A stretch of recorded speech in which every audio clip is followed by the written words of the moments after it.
Sa bawat huni ng ibon, sa bawat galaw ng hayop sa gubat, at sa bawat alon ng karagatan ng Pilipinas, may mga kwento ng buhay at may kwento rin na unti-unting pagkawala. Ang Pilipinas ay isa sa mga bansang may pinakamayamang biodiversity sa buong mundo. Ngunit kasabay ng yaman na ito ay isang masakit na katotohanan. Marami sa ating mga hayop ay nasa bingit na ng tuluyang pagkalipol. Hindi dahil mahina sila, hindi dahil kulang sila sa kakayahan, kundi dahil sa tao. Sa video na ito, ka-amazing, aalamin natin ang 10 pinaka-endangered species sa Pilipinas. Mga hayop na hindi lang basta rare, kundi mga nilalang na maaaring hindi na makita ng susunod na henerasyon. Number 10, Philippine crocodile, Crocodylus mindorensis. Sa tuwing naririnig natin ang salitang buwaya, madalas ay takot ang unang reaksyon. Ngunit ang Philippine crocodile ay isa sa pinaka-misunderstood na hayop sa bansa. Hindi ito agresibo, hindi ito likas na umaatake ng tao. Sa katunayan, mas iniiwasan nito ang tao kaysa hinahabol. Ang Philippine crocodile ay tagapagbantay ng balanse ng freshwater ecosystems. Kinokontrol nito ang sobrang dami ng isda. Nililinis ang ilog sa pamamagitan ng pagkain ng patay o mahihinang hayop. Pinapanatiling healthy ang daloy ng tubig. Kapag nawala sila, guguho ang balanse ng ilog at lawa. Bakit patuloy ang pagkalipol? Pinapatay dahil sa maling paniniwala.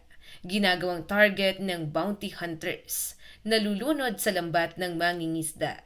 Nawawala ng tirahan dahil ginagawang sakahan ang wetlands. Masakit na katotohanan, mas maraming Pilipino ang nakakakilala sa salitang buwaya bilang insulto kaysa sa hayop na dapat sana ay pinoprotektahan. Number 9, pawikan, Philippine sea turtles. Bawat pag-akyat ng isang pawikan sa baybayin ay parang ritual ng pag-asa. Ilang kilometro ang nilalangoy nila, minsan ay libo-libong milya, para lang bumalik sa isang dalampasigan kung saan sila mismo isinilang. Ang pawikan ay nagpapanatili ng healthy seagrass beds, tumutulong sa paglago ng coral reefs, bahagi ng food chain ng dagat. Kapag nawala sila, bumabagsak ang coral ecosystems, lumalala ang coastal erosion, nawawala ang natural protection ng mga isla.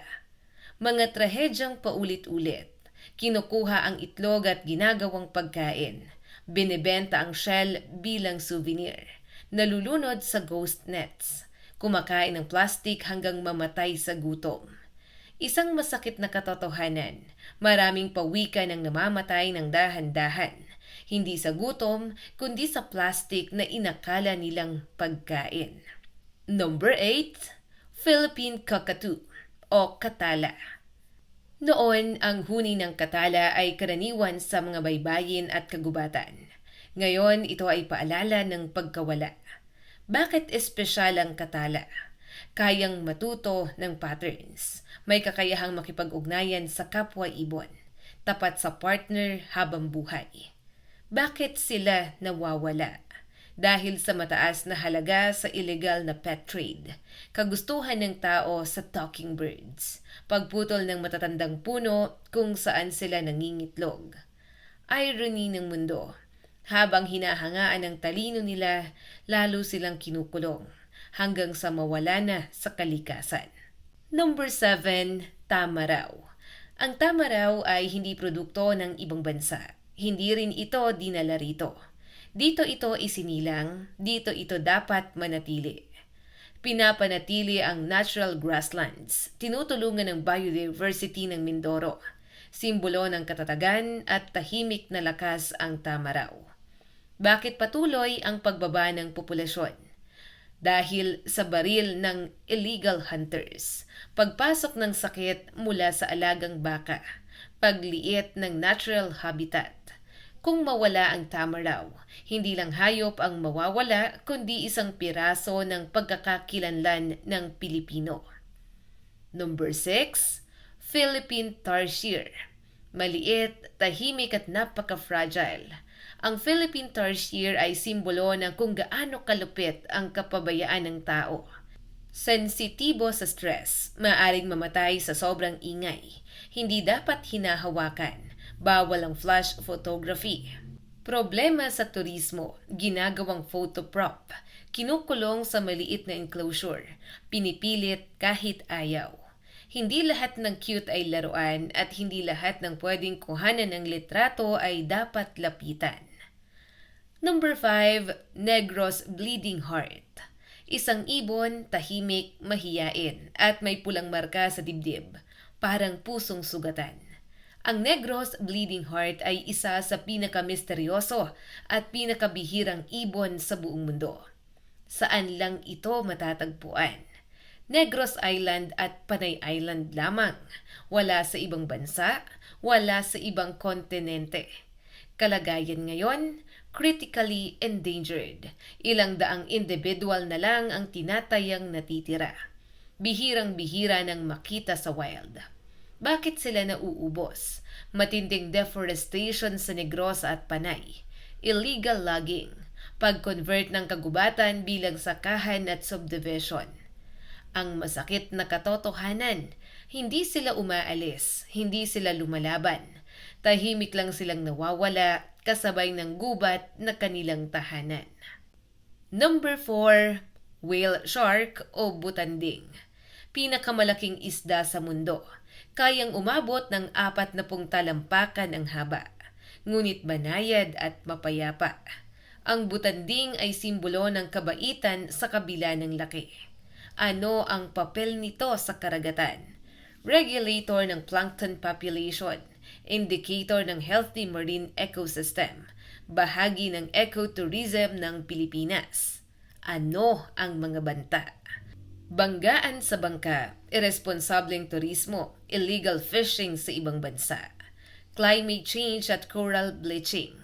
Isang masakit na katotohanan, mas mabilis silang mamatay dahil sa bangka kaysa sa natural predators dahil wala silang depensa laban sa tao.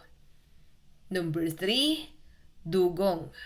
Tinatawag silang sikaw, hindi dahil malaki sila, kundi dahil banayad at mabagal. Ang dugong ay isa sa mga pinakamaamong nilalang sa dagat. Bakit sila mahalaga? Tagapangalaga ng seagrass beds, critical sa coastal ecosystems, bahagi ng cultural folklore ng Pilipinas.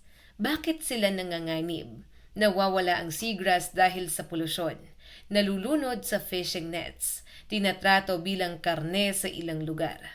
Masakit isipin, hindi sila marunong umiwas, hindi sila marunong lumaban, at yun mismo ang dahilan kung bakit sila nawawala. Number 2, Philippine Eagle o Haribon. Tinatawag siyang hari ng kalangitan. Isa sa pinakamalaking agila sa buong mundo. Ang Philippine Eagle ay hindi lang hayop. Ito ay pambansang simbolo ng lakas at dangal. Ilan na lang ang natitira. Mas mababa sa 400 pairs sa wild. Bakit sila nanganganib? Matinding deforestation, illegal hunting, pagkawala ng malalaking puno para sa pugad.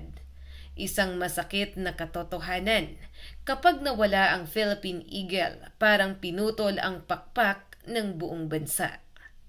At number 1, Philippine Forest Turtle. Hindi sikat, hindi malaki, hindi kaakit-akit sa mata ng turista. Pero ang Philippine Forest Turtle ang pinakananganganib na hayop sa Pilipinas ngayon. Saan lang ito makikita? Sa Palawan lamang at wala ng iba. Ang kalagayan ay critically endangered. Ilang dosenang individual na lamang ang posibleng natitira. Target ng international wildlife traffickers. Kapag nawala ito, wala ng second chance. Wala ng reintroduction. Wala ng sana. Hindi natin minana ang kalikasan. Hiniram lang natin ito sa susunod na henerasyon. Kung patuloy tayong mananahimik, ang mga hayop na ito ay magiging mga larawan na lamang sa libro. mga pangalan na lang sa Google at mga kwentong hindi na muling maririnig. Ngunit kung kikilos tayo, kung magmamalasakit tayo, may pag-asa pa. Ang tanong ay hindi na kung kaya pa nilang mabuhay. Ang tanong ay kung handa ba tayong magbago. Kung nagustuhan mo ang video na ito, huwag kalimutang mag-like and subscribe at pakipindot na rin ang notification bell para updated ka kapag may mga bago tayong video katulad nito.